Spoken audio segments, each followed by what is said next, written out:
Okay, so it's 2:40, and all the dogs are sleeping until I start doing this. So now, somebody's a whining, so we'll see.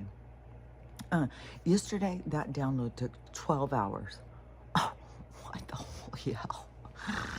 So I'm getting an early start today. We're starting an hour earlier. No, I don't. That's not why. I got it was like yesterday afternoon. It was like all of a sudden I just felt drugged or something. Like I just gotta go to sleep, and I was just dragging ass. And I went on. I took my dogs for a walk, and then I went with my mom and walked her dogs with her, and then I was just exhausted. I just came back in and I was like, "Fuck, I just gotta go to sleep." And so I went to bed like 6. But when I go lay down, I'm always thinking, well, it's not for all. I mean, it's just a little nap. 6. But I also saw, I just, this kind of tripped me out because I somebody's doing these videos and telling about stuff from what was that called? Not the Middle East, the back middle, not called Middle Ages, I don't think. Maybe it was called Middle Ages. Yeah, I've got this big line on my face from sleeping on my side. But it had one of them was about one of the queens. I don't remember. Maybe it was Queen Victoria or something. And she was very nasty. Apparently, she had really rotten breath. All her teeth were rotten. She ate tons of sugar. She had a real problem with gas. She just farted all the time.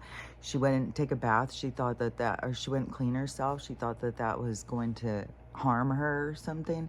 And she wanted to be more pale, so she put on makeup that was made out of lead. Like, fuck. You just think like, boy, different times, the lessons like are crazy. So but then they did another one. I'm sure it was the same account because I was watching the one because it was just like weird.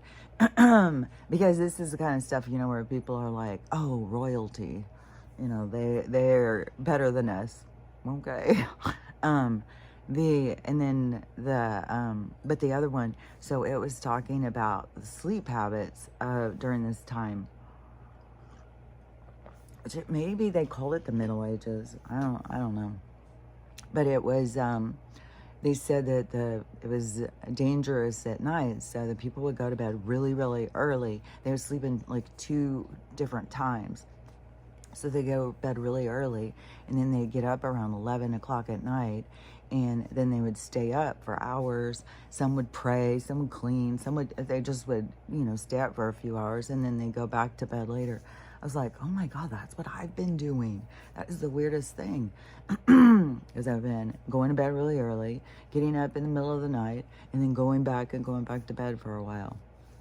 So I was like, I don't know. It'll just trip me out.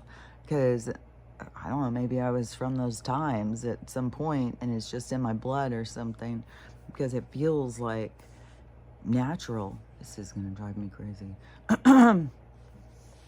And so every time I look up, that's all I see is this big lot, like, because I did just get up.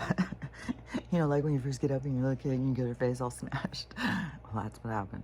I did just get up. This is my second cup of tea because I got up and I was like, oh, maybe I'll just go watch a movie because I'm laying in there for hours because I think Stella woke up at 12:30 or something. And so I figured she wanted medicine, so I got up and I went pee, got her medicine, and I went to go lay back down, and then that was it. I just could not go back to sleep.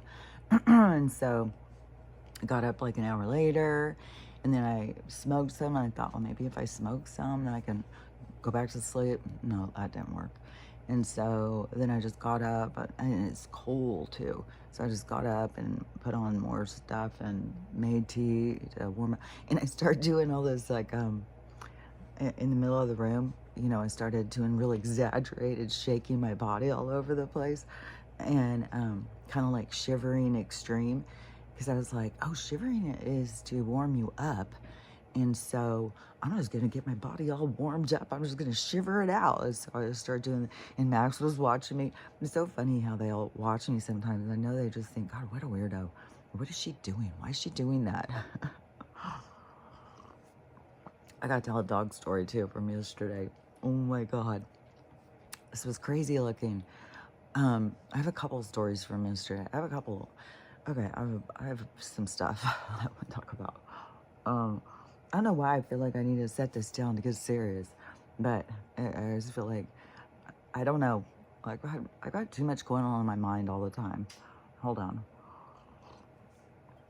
So I went for this walk, and we've been going for a walk every day, and it's gotten so much better. At first, I was like, "Oh my God, we've gone so far backwards from where I had gotten with walking with them," but now it's caught up to itself, and so it's better again.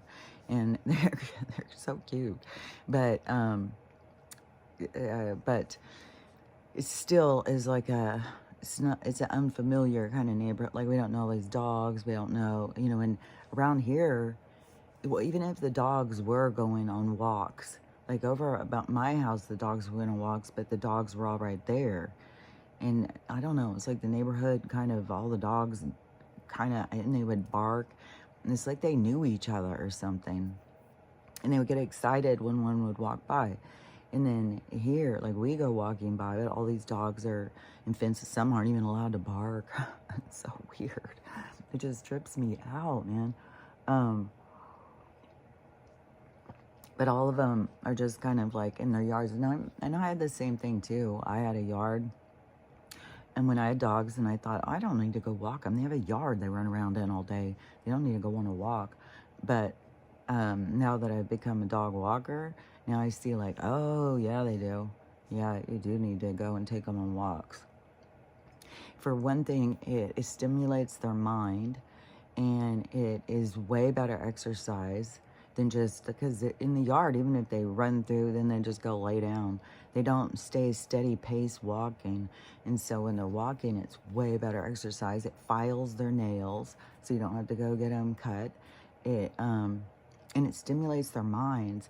And whatever dogs do with their sniffing and calculate, it's something good for them. It's like it's something good, like that they are mapping out like the smells of what's around. I don't know how it is, but they take it serious. Like, they take it super serious. Sometimes they'll go in and they'll go on a smell, and they'll all be on it and on it and on it. Sometimes they'll look up like, what is this? And they'll go back down.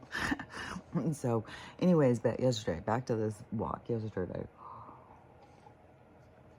So, I mean, I'm pretty strong with Stella.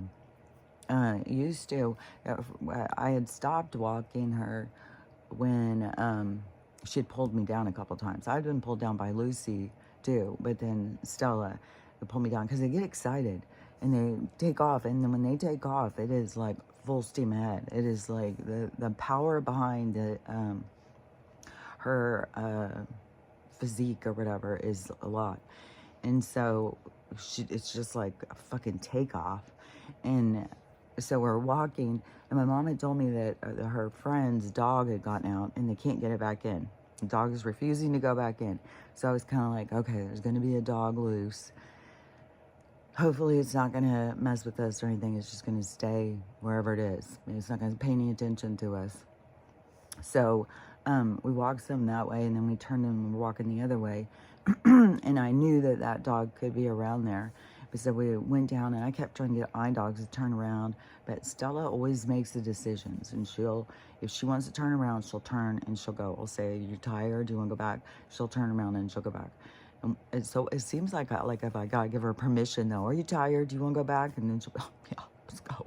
And then she'll turn. And sometimes our walks are short, which is very disappointing to Max.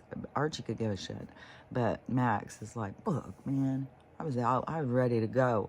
And then but sometimes she'll just keep pulling and pulling and pulling, and oh man, Max is in seventh heaven, and it's just like she'll just keep going and going and going. And so anyways, but then it's the sloth walk back, because then she kicks her own ass, and then we're walking so slow.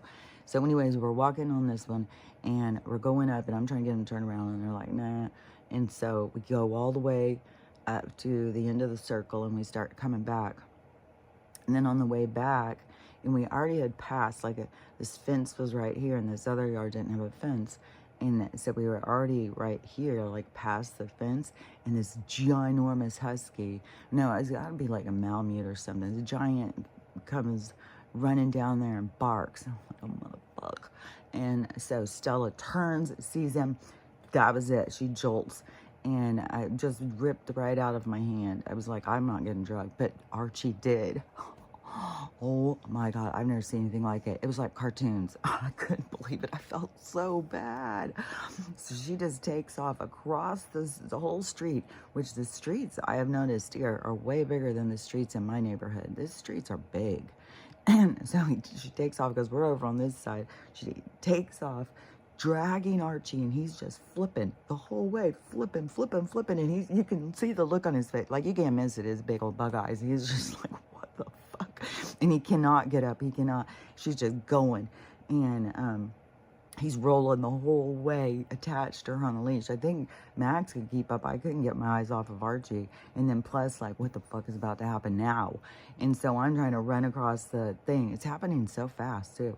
So I'm trying to run across, and Stella goes up to that dog, and she, rawr, rawr, like, barks really. She's a big barker. She's loud and intimidating. She scares mostly people. That's all she's got to do, you know, and she's good. She's not going to do anything vicious. And so, anyways, the dog, once Stella got over there and barked back, then he just like, or she just turned around and was like, okay, just left. And so then they just turned and left. I go over to Archie. I'm like, oh my God, I'm so sorry. And he gets up and he starts walking, trying to shake it off.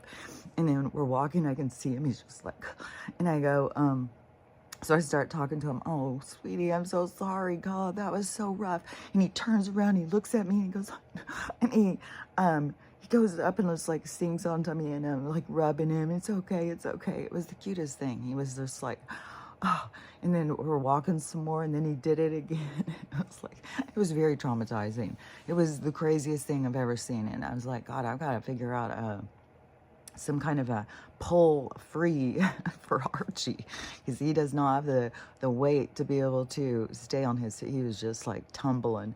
So anyways, that was intense. So in case you wanted to know about that little dog story, which there's quite a few dog stories lately. Like the one guy I had seen a couple days ago, I've seen a lot of just regular people. Then this guy, Sean, can't remember. I think his name was Lowe or something. Maybe he was the pilot. I don't remember. Seems like he was on The Bachelorette, and then he became the Bachelor, and then he picked this girl, and they've been together this whole time, have kids and everything. And anyways, he got attacked by one of his dogs, and real vicious, and it was real scary. I mean, he tells this whole story, because I guess he had to have the dog put down, and then so he's telling this whole story, because it's so crazy that people judge people on stuff like that, when, like, if you're going to put your judgment, go down to the shelter. Start looking at those motherfuckers, because you just don't even know what the fuck they're doing. Like, Jesus Christ, I can't even believe the criminal shit going on, and oh my God, and they get everybody out there screaming about tariffs and the orange man, like, oh, let's focus on this. There's a lot of other shit. We got a human trade problem, we got a fucking dog murdering problem, we got a lot of problems. And you guys over there just talking about shit that aren't the problem. It's wacky, man. So wacky. And it gets wackier and wackier as it goes.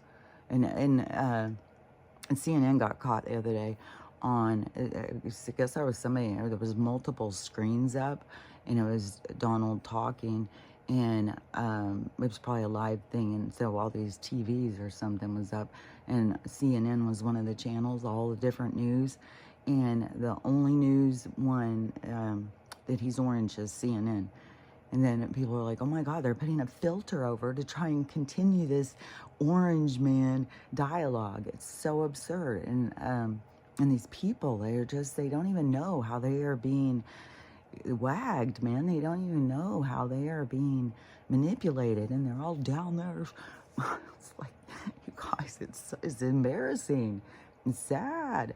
It's like, you guys don't know what the hell is going on, and you're just being used. Hold on.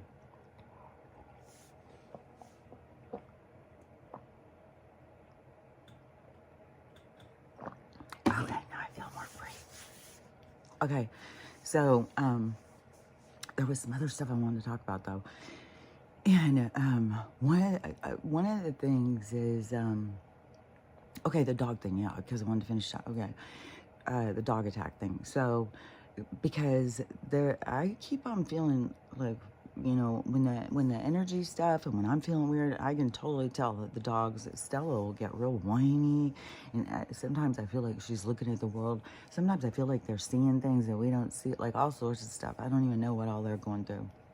But they're going through something, because they're not just animals. They're not soulless. They have a soul. And a lot of them have very advanced souls. They aren't, you know, below us somehow, like how we think.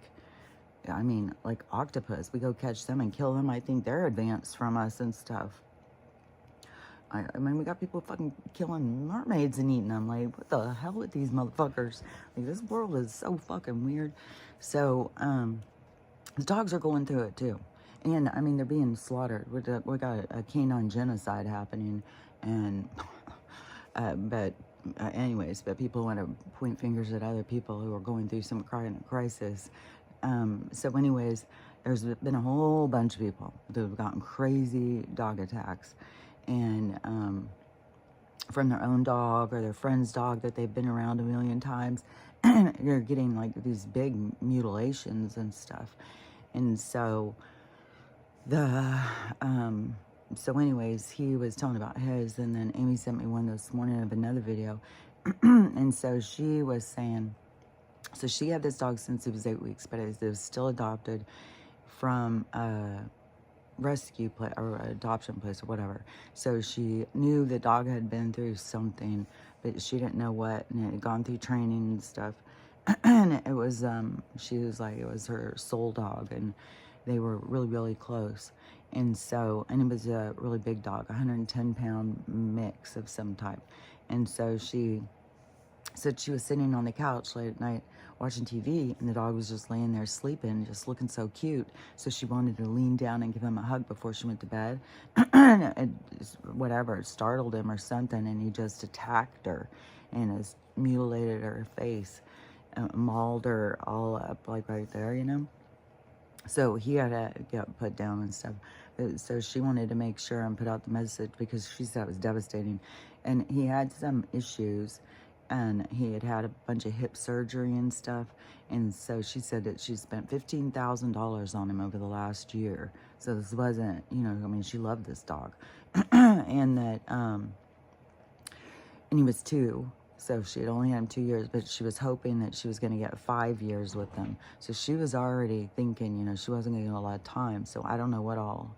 I know when Stella got diagnosed, they made like, oh, she's going to have this, you know, disaster. When I was dealing with the vets, yeah, now that I've run all this natural stuff, which I'm telling you, turkey tail, mushroom, all this mushroom stuff, those mushroom powders and stuff, like, go towards those, I'm telling you. But the turkey tail mushroom, and I think it's made such a huge difference. And then plus all the other stuff, like as I give her all of these minerals and stuff. But I mean, there's a lot of things where I don't see the signs, like especially over there with her arthritis and her hip dysplasia and stuff. She just is. I knew the climate was going to help to get out of that moist climate, especially it was overly moist at some point. You know, it was ridiculous. But anyways, that girl wanted to make sure and put that message out there. You know, don't wait. She said she's changed her whole thing now in her house with her other dogs, and how the sleeping arrangements and the rules and all sorts of stuff. Here I am sleeping, like Stella's face is right next to my face. Her mouth gonna about take my whole head. And there has been, like, my mom has known 1 or 2 people that had a mastiff that turned on them suddenly, and they had to put him down, and they were just devastated and stuff. I don't know. You can never say never. But anyways, this woman wanted to make sure that people had the awareness, like, don't just go wake up your dog because they look cute, because you don't know what's going on with them, if they're in a nightmare or something, or what they're dreaming or having. because yeah, she had to have him put down, and she was super devastated, and he was just little.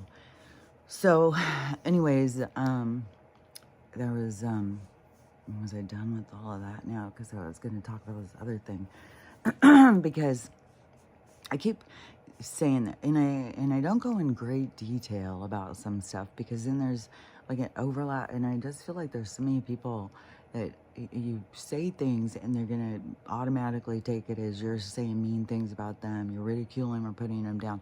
And I've seen a lot of those kind of TikToks and stuff.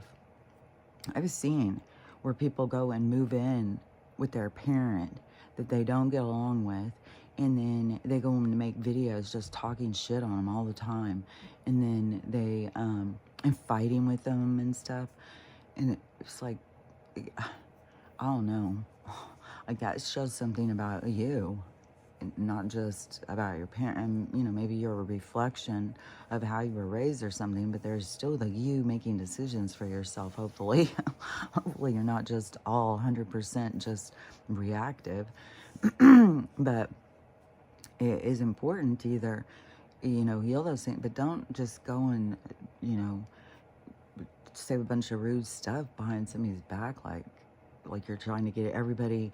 I don't know. I've seen so many of these kind of videos. So anyways, that's why I'm always like, I don't want to be like I'm trying to throw something out. But then there's other things where I feel like some of this stuff that I see, I'm supposed to be talking about, or I wouldn't be seeing it, because I'm not trying to talk about it with a person. I'm trying to talk about it as a collective, is what we're all going through, and how to notice these different parts of our relationships, and our responsibility in our relationships and stuff. So, and the mind control going on. It's so wild.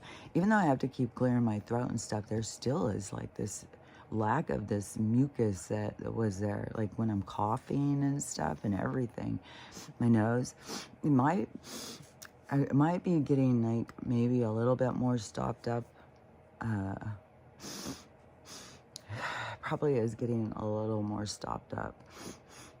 But boy, it was really clear there for a while, and I'm still not having a bunch of coughing and stuff. So, they are spraying. There's a lot of weird shit in the sky. Yesterday when I was laying out, it was so crystal blue, and then just laying there, and I don't know, I just opened my eyes or sat up or something, and it was this whole weird cloud thing that all of a sudden was just there, and it did not look right at all. It did not. I thought it was going to start swirling and turn into a portal or something. That's what it looks like. It looks so weird. Anyways, so, but whatever I was going to say, that, I don't want to, be like, I don't know, it's a thin line. It's like a thin boundary, to, and then it's easy to sound like when you're talking about ways to improve things, like you're judging this person. And sometimes, I've noticed, notice when somebody's talking to you, notice your own defensiveness, because that right there shows you something. It shows you you're fragile, that you've got things, like if anybody can say any little thing and all you feel like it's an attack on you all the time, be looking at yourself, like be thinking like, why do I feel attacked all the time? Because that's a thing. That's a thing, and it's something you can heal. It's you really do feel attacked all the time. It's somehow your mind is working, but you can reroute, you can fix it so you don't feel attacked all the time. Because once you feel good about yourself, then who cares? What your opinion's your opinion. It's not, I have my own. I don't need to worry about yours. And so, and I know that I used to, because my daughter would tell me all the time, you always think that I'm attacking you. It's like, you are. But, and she would always say, no, you just feel that way. And so anyways, when you feel fragile or you feel judged or whatever, but those are all things you can heal, because I don't feel like that now. I don't really care. And then even if but also when you're doing your healing, it can compound and compound. Like it can get bigger. Like something bigger can come in still, where I'll feel that push, and it will be a challenge for me to not feel attacked or something. So those little triggers will still go, where you'll still get that, like, you know, do you feel attacked or whatever? And that's, so you just gotta realize that you feel attacked because you feel insecure about something. You feel like you're not good enough about something. You feel bad about something. And it usually is coming from you. Your judgment that you feel that it's coming from outside of you is coming from inside of you. You're just looking for those messages to confirm how you feel about yourself. And so, and then it makes you mad, like when people are saying things. But anyways, you can work your way out of that kind of defensiveness, like everybody's out to get me, you're judging me, you think I'm not good enough, I don't do this, I don't do that, you know what I mean? So anyways, I've just noticed that is, you know, a lot of people feel attacked. I mean, we are basically, you know, it's kind of funny because there's so many people, you know, like needing counseling or whatever, you know, and thinking like they're the only ones and they're broken and stuff. But no, it's like primarily our whole society is broken. Primarily our whole society is just dog paddling through life, trying to grab onto any life preserver they can. And what was that? Because that was a good like analogy I had gotten the other day about the life preserver thing and holding on to it. But anything you hold on to that like that is going to cripple you. Like, you got to let go and learn how to swim. You got to learn how to be independent. You got to learn how to take care of yourself and stuff. You can't just sit here and dog paddle and dog paddle and dog paddle endlessly. And you can't find a life preserver. And everybody's looking for somebody to save them. And so, anyways, our whole society has been like that. So it's pretty easy, you know, like any dysfunction you talk about, there's going to be a ton of people that are like, oh God, I do that. And there's going to be like a big wave though, because a lot of people don't want to face the things they do. They just want to blame everybody else for how they feel. But that doesn't solve anything. It doesn't heal anything. It doesn't fix anything. The only way it ever does is when you take responsibility for your own feelings, and then you try and figure out like, why do we feel so fragile? Why do I feel so broken? Why do I feel so sad? And go in and try and figure it out, and then mend it, heal it, and then you won't have the same issues. And and then you can recognize that more too, so you don't get caught up in the little bullshit things, you know, because used to it would be like, oh, look, those little bullshit things can turn into fucking fights, man. And so having the awareness and stuff, see, that helps your relationships, because then you're not going into these little petty, my feelings are hurt, my feelings are hurt, my feelings are hurt, back and forth, because that's not what people are saying. That's way too vulnerable. Instead, they're just telling you what's wrong with you, then you just say what's wrong with you, then you just say what's wrong with you. It just goes back and forth, and then pretty soon the people come out feeling like beat down, exhausted, and madder than they were in the beginning. And so in order to get out of this little back and forth bullshit thing, is it, you know, stop it before it starts. And as soon as some kind of thing, as soon as you feel the trigger, it's just like, ooh, I feel triggered. I feel judged. I feel undervalued. I feel whatever it is. And then try and understand where the feeling's coming from so that you can release it. Because, yeah, telling somebody who makes you feel that way that they're a rotten son of a bitch isn't going to fix anything. You're only going to make them feel bad. And a lot of the way that people interact is toxic. So they're probably trying to get something from you, and then they get back something they don't want. And so it's just this back and forth tension of hatefulness our world has become, you know. And so anyways, and then plus in my situation, and I know it's like pretty common, it's like this is why it's happening the way it's happening. We all have some weirdo awake person that is in our nucleus to a group. Then we all have all these people surrounding us who are very mind controlled. And then we have, I mean, I think I think the amount of people who are truly awake is minimal. It's a very small amount of people. And it's the majority of people are half baked. It's like you stick the knife in it and they're doughy in the center. But they think that they're done. And they think that they see it all. But that's the ego feeding them. And what I notice is it's just because they just keep focusing on the thing they're awake about. They just focus on it, focus on it, focus on it, focus on it. And so there's way more to the story. Just, finding out about the medical or finding out about the government or whatever and these little things, then, and only focusing on that just keeps you in that realm. You got to move out and start seeing, oh, this is bullshit, and then let it all come together. And, but we're not at that part yet, see? So we've got tons of people who are a tiny bit awake to little things and stuff, which just kind of creates division because they aren't on to the bigger awake part of what is really going on here. And so they all are still in the battle to who's right and who's wrong kind of situation. And it's black and white. It's this way or that way. It's my team or your team. It's like, you guys got to stop with this stuff and move out of that region. But anyways, we're still there. And there's tons. That's like the majority of people. And so anyways, it's going to be extreme though. Whatever is going to happen, it's all of a sudden. And it makes sense to me, whatever, if they're going to do Jesus' second coming or spacecrafts landing or whatever the hell is going to go on, that it's going to be something big like that. That's going to be the thing that wakes everybody up, if that's the thing that's going to be, it's going to be big like that because it's got to show people the truth of this world. And when it happens, it's going to do something. It would cause everybody all of a sudden to be plugged into themselves or something. Something would be like the bitch slap, like when you're hysterical. It's like, shut the fuck up. So it's going to be something like that.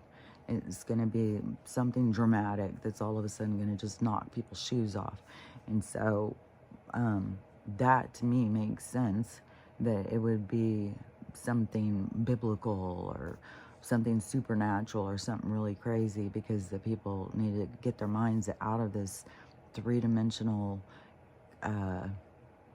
illusion as being real.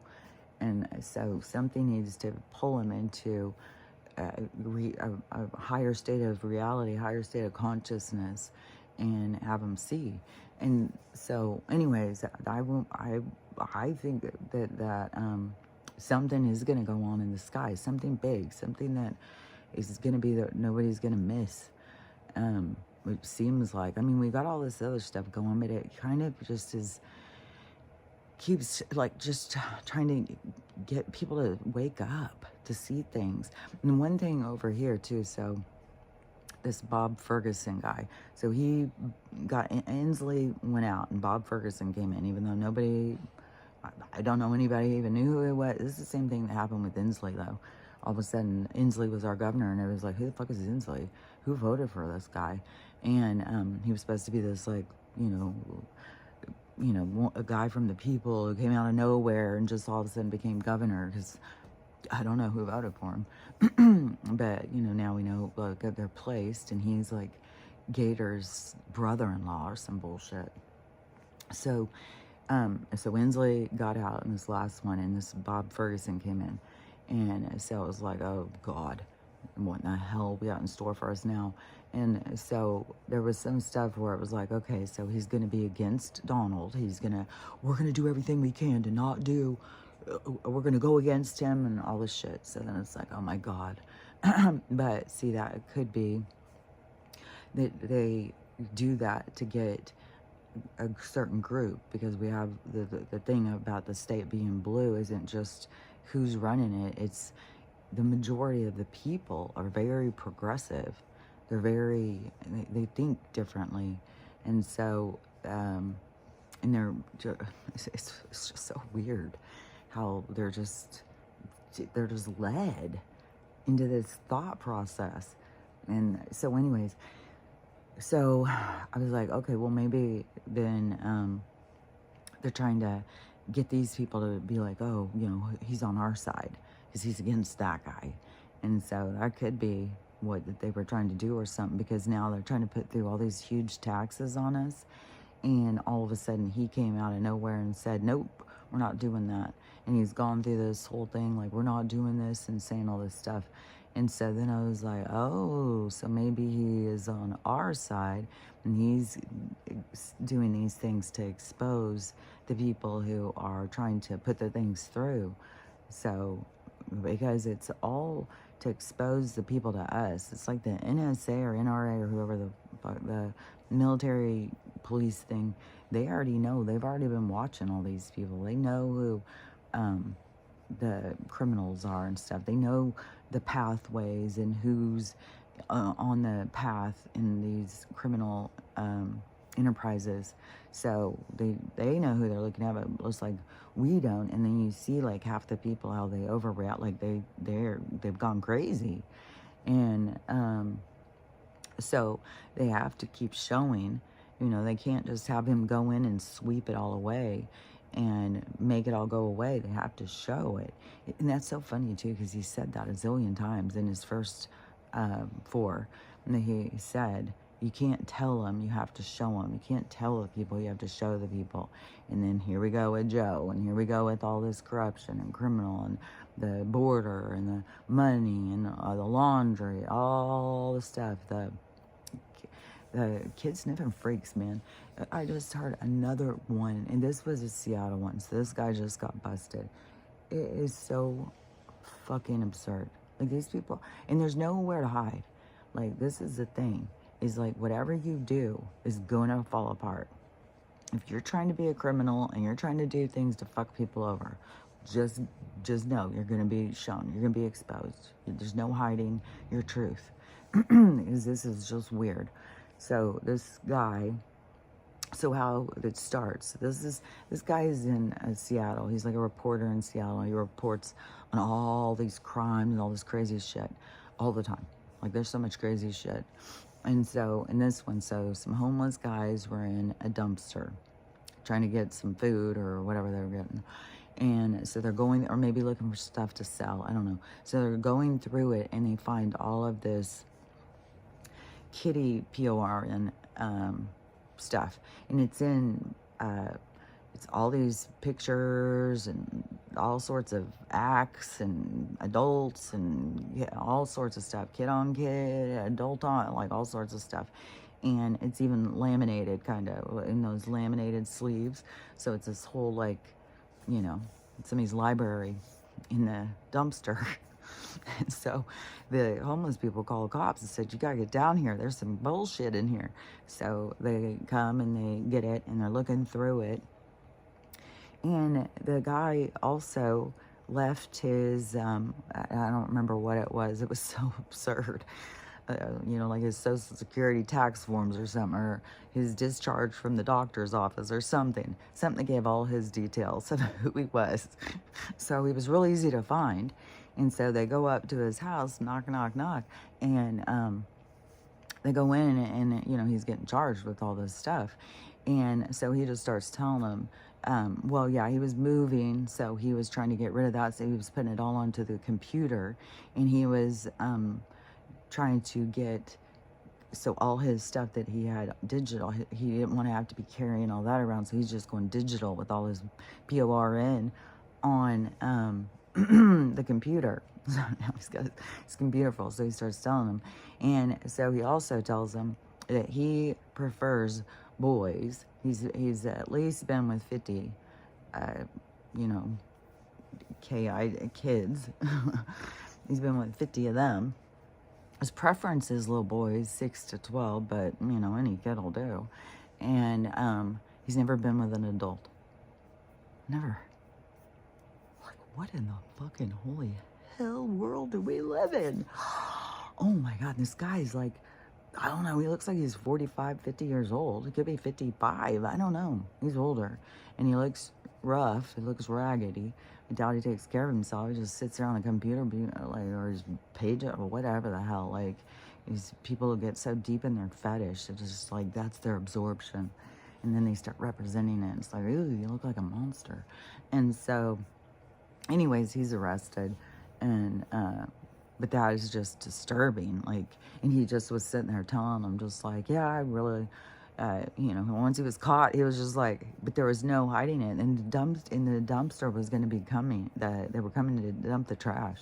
But see, there's some homeless guys get in and find it.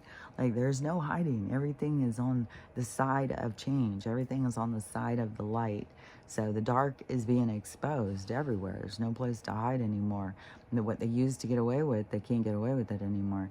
And so, anyways, but that wasn't the other thing I was going to talk about, because one of the thing that keeps being, for one thing, okay, my mom's going to go see my brother, and it's like this thing that she's going to is getting more and more elaborate and more elaborate, and I'm just like, whoa.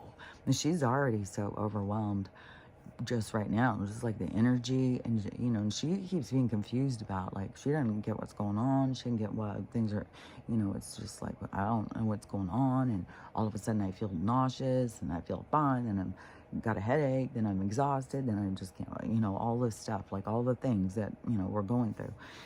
But when you are going through it without the information, then you just are confused. So anyways, but I can see, it's like I can see like these energies and stuff. Like I can see these energies trying to come in. I can see these energies trying to purge. I can see the change trying to occur. And so I can see it. I don't know how to explain it, but I can see these things. I can see way deeper than what I think most people look at. I just see beyond it.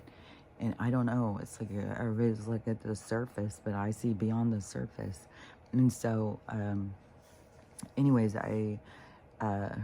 so I can keep seeing, like, oh my God, this is going to be so intense on this trip. There's going to be so many. And so I told her, you're going to be going into a hornet's nest. You got all these different people, and, these people, everybody's feelings about this and that. And then plus when you're getting spread so thin, when you're going and everybody wants you, and you got so much going, and it's just a lot. You got your son who's potentially dying, and then you have, which is traumatic, and that, like, she's Zeltor about that. And see, this is what started a conversation that I wanted to say about. But anyways, I can just see this stuff coming. Like, the universe is bringing in your healing. There is it doesn't matter what you've tried to do. It's coming in as strong. And so you can ignore it all you want, but it's going to just be the woodpecker. He's there. And so, and it's going to get more and more intense. So I don't even know when she gets back. I think she's going to be dead ass flustered. I don't know. I was even thinking, man, I wonder if she's going to all of a sudden say she's getting a flight earlier home. I don't know. I just feel like it's going to be intense for sure. And if she doesn't realize, like, I was just telling her, you just really got to have boundaries and stuff. You really got to be able to go in, and when people make you feel something, go in and process and stuff. And so anyways, we'll see how it goes.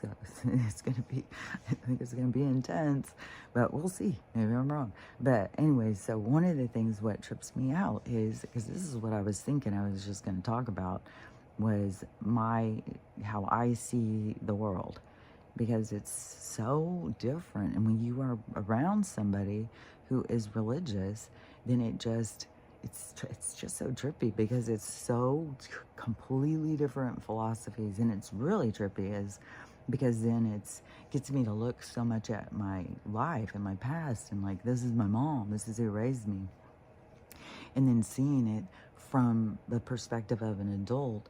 And I've only gone more spiritual than I was even when I was a kid, but I was constantly seeing this stuff when I was a kid, all the time.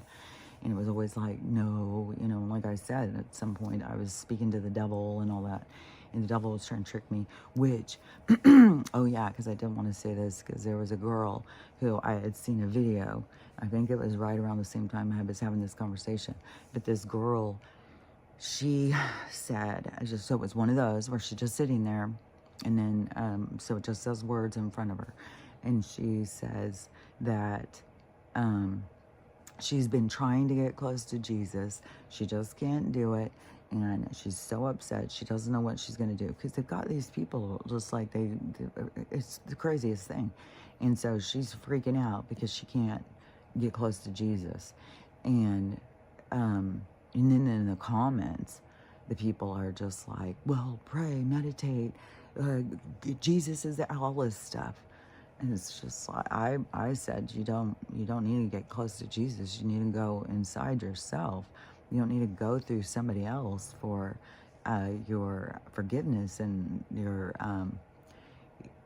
to move on out of here. You don't need to go through somebody else. Like, you're going out of here. It's just because this here is not real. Like, so, anyways, and see, right there is such a basis of how I look at things. And in the religious, it's very solid. It's very flesh and blood. It's very, you do the right thing in this, or you go to hell and burn forever. It's very structured. This concept, this philosophy, this belief system. And so, and it's very trapping. And one of the things that I notice so much is, there's such a blind faith. You just believe it because it's been told to you in the book. But see, I didn't ever do that. I always had this loud voice inside of me that was talking and telling me something different. And that voice was always what led me, not, not that blind faith would be a battle that I couldn't win. I can't go against my own internal. And so I, was questioning it the whole time when I was a kid and saying things, but I was seeing it as kind of, yesterday I was realizing, like, it's kind of like for me, I was birthed into that where it was going to be present, but I was going to go a different direction. So, but I wouldn't know the different direction to go if that wouldn't have been there. Like, it is almost pushes you in a different direction. And so it's like put there as a parameter to you, almost as your soul. It's like, this is going to be something that you're going to deal with, or not deal with. Because to me, my relationship with the universe has been my whole life. And so, but it was like everything in my life was turning me to that from the time I was little. So that's what I'm kind of saying. It was always going to go in that direction. It was being pushed. It was like formatted. And so having that parameter or that boundary gave me more of my own belief system, if you get what I'm saying. But anyways, but there's people who are 100% in that belief system, and it's to their core. It's like, it's not something that is just like, well, it's not blind faith to them. It is completely 100% real. This is real. And, which, to me, that could be a lot of different things, but it's definitely some energy around them, something, that's getting them to believe in what they believe. So I don't know how to explain it, because to me it's like a fairy tale inside of a fairy tale. Is that like, it's so strange to me. So anyways, and I've talked about religion, since I started talking. So I mean, on here, I have been talking about religion for a long, long time, ever since I was a kid. But I was anti-religion. Oh my gosh, yeah, for a long time. And so anyways, I've talked about it on here, but it was really getting me to look at things differently, being around somebody again in these conversations. And one of the things that trips me out is the feeling of death. Death is so horrible to them. Religious people get real tore up over death, and it trips me out. It's like, well, they're going home. Like, why? But to them, no, it's a just a chance. Like, they could be in hell. You don't know. You don't know where they are. It's like, so that's what I mean. It's like, man, it's so different than how I believe. So different than how I believe. And then that's the draw too between me and my mom. It's just like, we totally believe different. So yesterday it was, and these conversations keep getting brought up because, I have a brother who's sick and potentially dying, and then plus there just gets so much death around right now, like it's crazy, and it's just a lot, and so it gets brought up, and I look at it very differently, and and yesterday she was saying something about, like when she goes, she knows, that because she already lost her sibling, and it was really, really, she said that she thought that was the worst thing, but now she's facing losing a child, and so she's just, a wreck, and to me, it's like, so because my sister's going to be there now, and so she wants to be, uh, have compassion towards my sister, because my sister's going through a big loss, losing her brother, because my mom has the reference of losing her sibling, so she feels compassion towards my sister losing her sibling, so she wants to make sure, that, but she's also losing a child, but she doesn't want to dismiss what other people are going through. Some people are losing a grandpa, some people are losing a husband, some people are losing a dad. Like, there's a whole bunch of people that are losing somebody who's important to them. And so, and it just drives me so crazy. Like, I know there's tons of death, I know there's tons of people leaving, I know what's supposed to happen is supposed to happen. It's just frustrating when there's more you can do, and there's just a lot you can do to save yourself, and I don't know what everybody's lesson is when they get to their life review, if everybody's like, oh dang it, I gotta save myself. I don't know, but anyways, so when she was talking about that, I was thinking, I don't know if I'm gonna feel all torn up about losing my brother. Like, I feel sad, but it's also like, I'm not really losing him. He's not really leaving. He's just leaving the story, but he's not disappearing. He's going to be nearby, and it's and it's sad when somebody leaves a storyline, because it's an ending. You don't get any more opportunities to interact in that kind of physical way, which to most people, the physical is the only thing. They can't see beyond the physical, but to me, it's like, but he's just leaving the story. He's just leaving the storyline. So I don't feel that same devastation. But I don't know. He hasn't left yet, so I don't know how torn up I'm going to be. I may be just like bawling my head off if he really does go. I don't know. We'll see. But to me, I just feel like death isn't real. It's not a real thing. It's like, and it's just going home. There is no like threat that you're going to go burn in hell because one time you stole something. One time you said something mean to somebody. Now you're burning in hell forever. You didn't say Jesus' name, so now you're burning in hell forever. I don't believe that at all. Not even the tiniest bit. I never have. I argued with that with my mom when I was like a preteen or teenager. I argued that. Is like, and I would always say, yeah, but what about the kids in Africa who never even heard of Jesus? And well, they just go to hell. It's like, that makes no sense to me. Like, what? That's no creator that I would have anything to do with.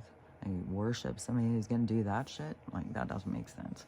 So, anyways, yeah, I have a different view on all of that kind of stuff and death. And it doesn't seem like a final thing to me. It seems like it's just leaving the game, but they're still around you. You can still talk to them. And so I don't know. We'll see. But anyway, so when she was saying that, I said something about like, well, I don't believe in death, and I don't believe in hell or whatever it was. And I said, just going home, and hers right away was like, no, the whole hell thing and heaven. And it's like, I don't know. It's like, it's just trippy because every time I talk to somebody religious, when somebody's dying, just like when my stepdad was dying, and my sister was like, well, I want to go and talk to him. And I said, well, you can talk to him. He can hear you. You don't have to go talk in his ear. She's like, oh my God. She thought that was so mental. I was like, I've been using telepathy for my whole life, and I've been talking to, like, it's not crazy. They can fucking hear you. Oh yeah, get this too. Is yesterday my mom went. Her friend is at, so the food bank here is every other week, so they don't have it as often as it was by my house. So every other week, and her friend works. He's one of the volunteers up there. So she used to. I think he's always brought her. I don't know, but ever since she can't see and stuff anymore, so he brings her food.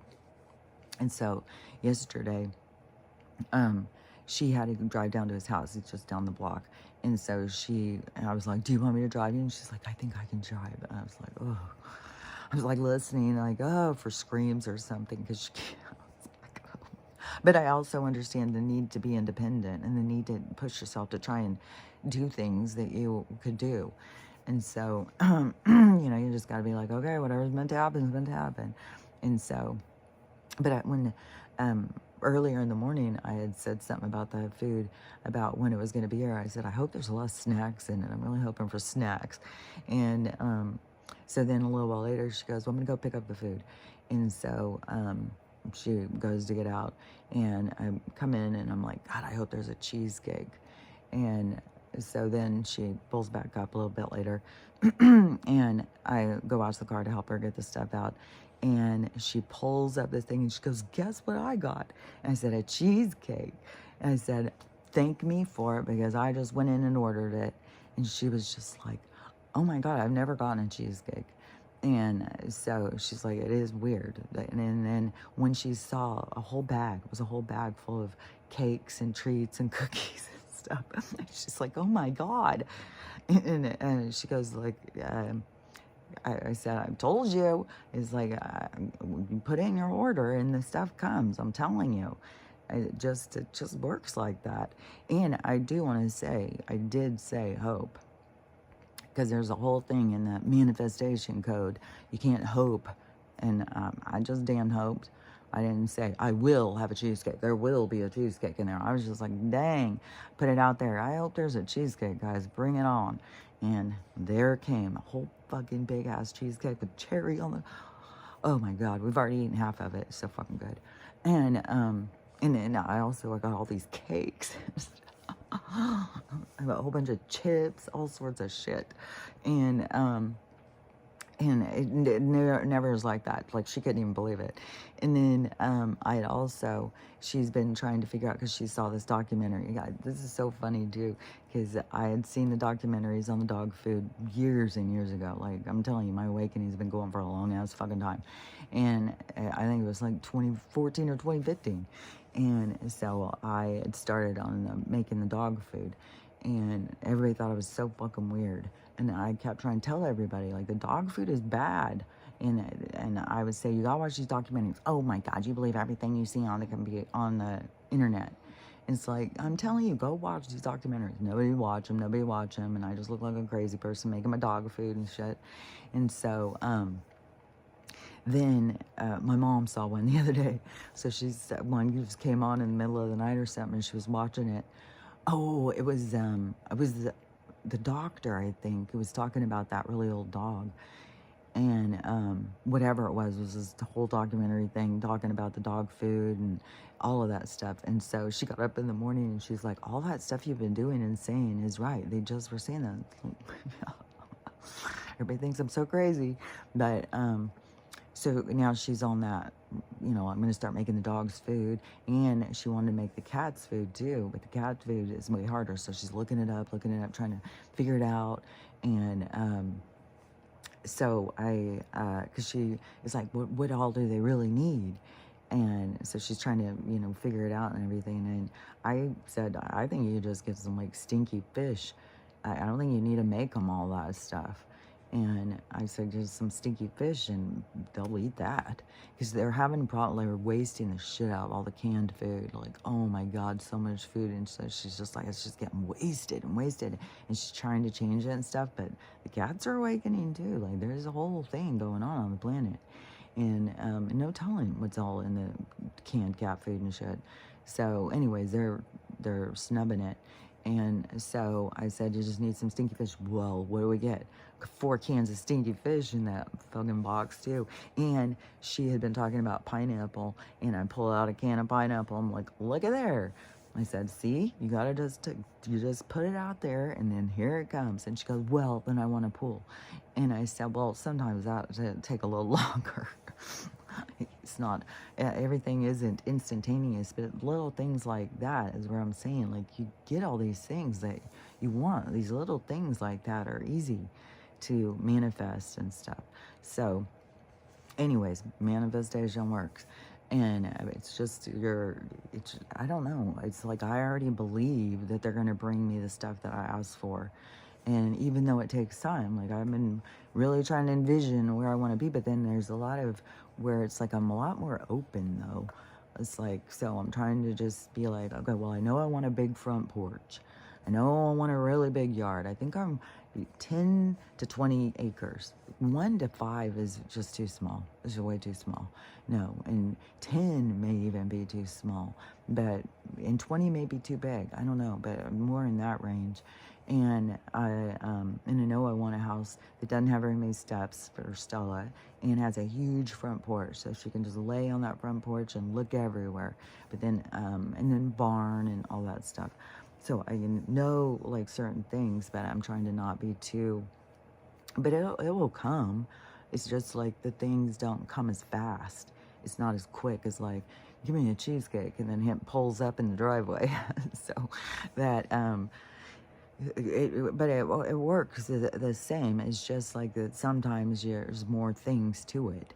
There's more things, like there's parts to it. And so it depends on how big a thing you're looking at, or how big a thing you're wanting to create or whatever. So anyways, I believe that my stuff is coming, but it's just not here yet. And but that doesn't mean it's not going to be here. I just don't know when. And everything in between is lessons and learning and stuff. So so anyways, we were talking about the death thing. So we're out there, and I'm like, well, I don't look at death the same way. I don't believe.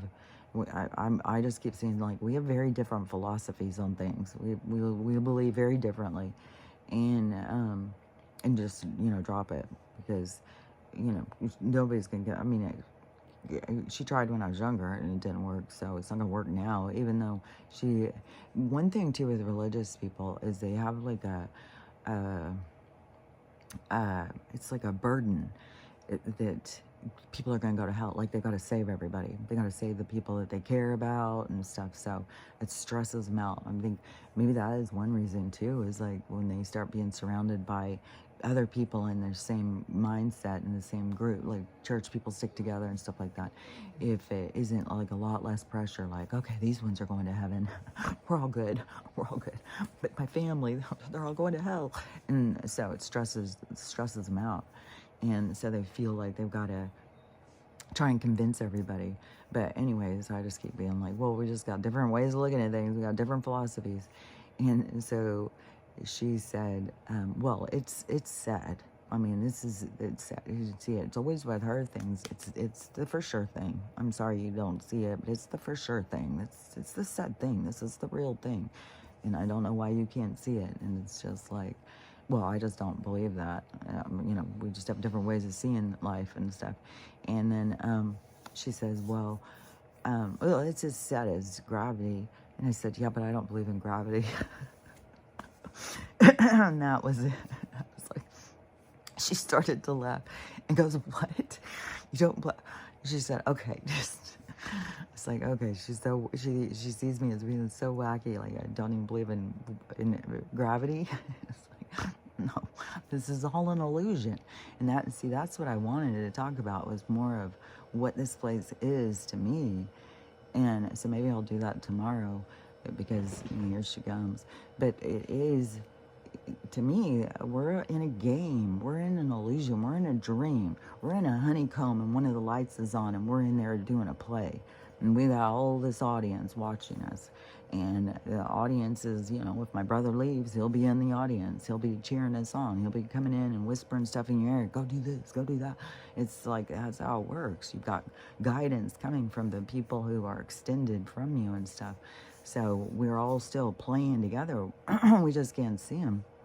And the more that you can tune into them and realize that you got a team with you. And so that's real to me. And death isn't real in this place where we're at. The soul isn't living its truth. So this isn't the soul's world. This is a world where the soul is coming to experience. And it's a very dark world. But then when you start learning some about the science and stuff and the matter and the vibration and stuff, then you see like this is this low vibration. This is a slow version. Why would we have a low vibration? Why would we slow it down? Well, what happens here? We get to experience senses. We get to feel. We get to smell. We get to taste. We get to, all that kind of stuff. So we get to experience life in a whole other realm. And so that is where we can slow down. But in a low vibration, in a slow down, there is more things that can happen. And in this little, honeycomb stage that we got going here, we are in like a disease. It's like the dark energy overtook the light energy and was keeping it kind of small. It was kind of suffocating it. And that is where a whole bunch of light came in. That's why you have all these people who are like light bearers and star seeds and stuff, because all this light came in from higher realms, from the heavens, coming down into this, because it's like they had all our friends trapped in here. They were smushing down the light and making the dark be bigger and tricking all the people. So we've got this mass amount of people who are tricked into this being what reality is, that, and if you don't do what we tell you, that you're going to go to hell for eternity and shit. And so, still, why don't you just come out here? Why are you laying in there crying? I'm not coming back in there right now. You can come out here. Oh, girl. Oh, girl. Oh, girl. I love the sound she makes. But anyways, and that, there is no wrong or right, that everything is playing out because that is how the universe learns itself. Like the universe is learning about itself at the same time we're learning about ourselves. Everything is like an expression of everything else. Everything is the bleed out of everything else. So we are, to me, it's like our souls are discovering their own individuality. So it's like, the cells are individual on our bodies, even though it makes up an entire body. Each cell is individual. So each cell of the universe, like we are the cells of the universe. And so we are discovering ourselves. And through the discovery is through experience. Experiencing yourself is how you understand yourself. So there is no wrong or right. All you're trying to do is learn who you are, learn about yourself. And the universe doesn't judge you like this storyline that they've tried to put out, that the universe is judging you and you're not going to do the right thing, that you're not allowed in heavens. The heavens is just in it, and plus it's like a state of mind. It's like the leaving that existence, that reality, and knowing who you are puts you into a different state of mind. That is this ascension thing. And so it's like what we're going to be learning and stuff.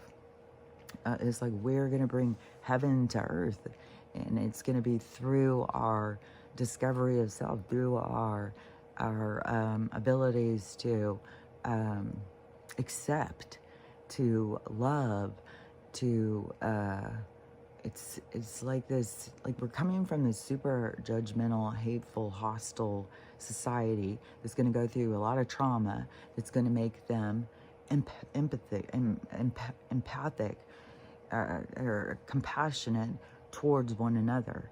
Just like, my mom having the experience, like I lost a sibling, so I have a lot of empathy for what what each of us are going through, even though I don't have the same kind of sad thing about it. Like, I'm sad. I'm more mad that he just doesn't try harder and he doesn't try everything. To me, I'm upset. It just seems like he's just submitting to. But I don't know, at what point this thing is going to happen. It's going to change everything. I mean, it could happen today and change everything. He could be in a goddamn med bed next week and be perfectly fine. Like, we just got to go with the flow. We don't know. It's finding peace with the pace, baby. And you don't know what's going to happen. You just got to relax and go with it and know everything's fine and nobody's leaving you forever. And the one thing is when we are here and we are having these roles with one another, then we've got to really appreciate him. Like, I appreciate him as a brother. I appreciate all the fun times we had and all the things, that we got to experience together, I was like, and it's kind of like if you've ever had a party and you go around and you talk to people and you're trying to talk to everybody, but then the party's over and then you're like, man, I didn't talk to so-and-so enough. Oh my God, I didn't even get a chance to even talk to, oh my gosh. And you just go through and it's like you just didn't have enough time. There wasn't enough time. And so it's kind of like we're flooded with all of these different people that we got to, have time with everybody in this life that we're living. And you're always going to feel like, oh, I didn't get enough time with them. I wish I would have had more time. But every experience is a brief moment of experience, like to get to be brothers, like with this person. Like, it could be another life where we were married. Like, we just, you just don't know. And luckily we don't have all those realizations in this one, because it would be like, it would be too much, it would be way too much. It would be like, so there's a reason why there's a veil, but we're taking the veil off and we're having to realize, like, oh, we could come back and be siblings again. We could come back and me be the parent. You're going to keep playing these things out, but there is a time of gratitude when you are around and you get to experience these relationships, to take them of like, this is a brief moment in time. We're not going to play this same role again. And so to really get what you can out of the periods of time that you're with these people. And yeah, you're always going to feel like there wasn't enough. Just like the party's over, I didn't get enough time with them. I didn't get to talk to them enough, damn it. And so that's just, kind of the natural way of things. And so that's why it's way more efficient to be way more in the present moment and living in gratitude and being a part of all of the different experiences of all the different roles that you have. But anyways, she's so much distracting me. There was some let me think if there was some other stuff I was going to say. So I mean, there was some other stuff. It keeps coming in, but it's like, oh.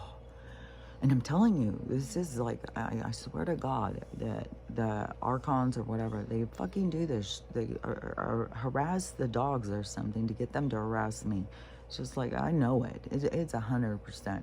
Like, there's no fucking way that I could be relaxing, going deep into a meditation, and all of a sudden, it's just like, pull you out, pull you out. You start talking about something, you're going into, pull you out, pull you out. It's like, it's being done. It's interference. It's being done on purpose. It's so aggravating. But anyways, but to me, it's not like you can do, even like you could go so deep as this weirdo guy who's never been with any adults. And to us, it's like, this guy's a criminal. He needs to go down. One thing is you shouldn't be doing things to other souls. But then we also have the thing that these other souls come in contracted to have these things done.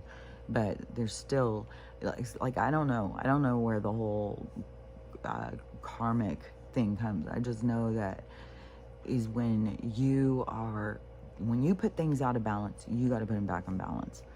There's nobody who's going to put things back in order. What you put out of order, you put back in order. It's just the way that the natural order is. And it's not like somebody can come in and save you. You put it all out of order and somebody's going to sweep in and fix it for you. Nope, you're the only one who can fix it. And it may take life after life after life. But the universe doesn't look at that guy even as like, oh, well, he's garbage. We, here in this experience, we would look at him as like, that guy's a sicko pervert. He needs to be put down. But the universe doesn't look at it like that. That guy is, the universe just watches it kind of like a movie or something. But everybody gets to experience themselves and see themselves, but then there's always repercussions, there's always lessons, there's always consequences. So even when you're doing this sicko stuff, there's a consequence that we may not be. It's like meeting your maker. There's a part where there's a higher acknowledgement. So you, like, that guy would have to go to his life review and feel what he did, the terror that he put into other people. He's gonna feel it. And you learn. And so but the universe doesn't look at it as like, the darkest shit that we can think, like they're going to hell for sure. No, it's not like that. There's like the universe, you get an opportunity to go in and learn from your mistakes. You get an opportunity to learn, and you have all these souls that come in to be a part of your lessons. So they really care about you. And that's another thing too. Some of these people who do that sicko stuff, and then to the people who love them, who trust them and stuff. And so it is, that's going to be some painful stuff to have to experience when you have to experience yourself from others' perspectives that you have heard. And so it creates change. You don't go back and keep doing the same shit. So anyways, but all these things play out, and the universe just watches them all. It's just like to see how things play out, to see how things go. And we are the experiencers. We're the creators of life. Everything is like, it's like we are the show. And everybody who isn't a part of the show is learning from the show. So we're the players. And I don't know if you ever reach a point in your existence that you stop being a player and you just become a watcher. Or, I don't know. I don't know the hierarchy of all the souls or something. To me, it just seems like through our experiencing, it expands us. And expansion is raising your vibration. And you raise your vibration by having empathy, by going through different experiences and having that compassion towards someone else and being like, oh, well, they're going to go through that. It's just it's this expansion of ourselves. But that is what raises our vibration and makes everything more bigger and more beautiful, because we accept each other, and so the world is a safe place. And so anyways, here she comes. Let's see if we can get her on camera. Come here, honey bunny. Come here, beautiful girl. Come here, right here, come here. Not right there, I want you to come right here. Oh, Archie's gotta get in on it. Poor little Archie. Archie and Stella are so cute together. And Max is adorable too, but he's just a real sweetheart. But Stella and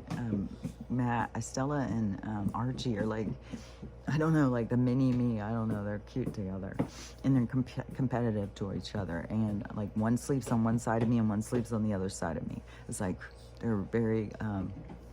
So, anyways, she's moving over to go out. So let's look at my hair thing again. I saw some other girls that were trying it, and they were like, look at it, there's layers coming everywhere. So, and theirs was just like, like a beard thing, when a beard is starting to grow or whatever.